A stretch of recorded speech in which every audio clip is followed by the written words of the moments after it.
नमस्कार दोस्तों, study with happiness में आप सभी का स्वागत है। दोस्तों, अक्सर मैंने कई अभ्यर्थियों को ये कहते हुए सुना है कि ये परीक्षा तो मैंने बिना पढ़े दी और जब बिना पढ़े मेरे इतने नंबर आ सकते हैं तो अगर मैं पढ़ लेता तो पता नहीं क्या होता। अगर आपने ये कभी स्टेटमेंट सुना है तो मुझे कमेंट सेक्शन में ज़रूर बताइएगा। दोस्तों, सबसे मुश्किल काम यही है पढ़ाई करना।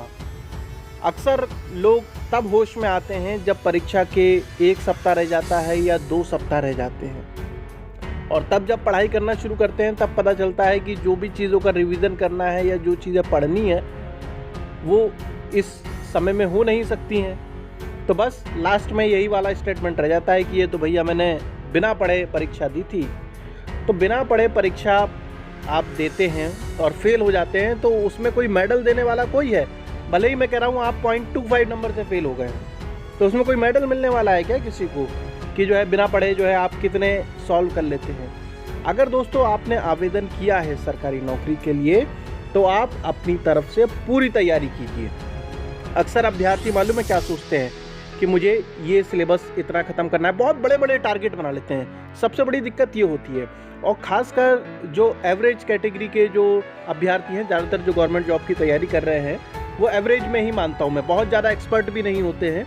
तो जो एवरेज जो अभ्यर्थी होते हैं वो ये ऐसा टारगेट बनाने लगते हैं कि हमें आज जो है जैसे कि मैथमेटिक्स के 2 चैप्टर पूरे ख़त्म कर देने हैं या करंट अफेयर 6 महीने का ख़त्म कर देना है, और जब नहीं हो पाता है तो फिर जो है पढ़ाई का रिदम जो है वो टूट जाता है। तो ये सबसे बड़ी समस्या आती है कि ज़्यादा बड़े टारगेट ना बनाएं दोस्तों।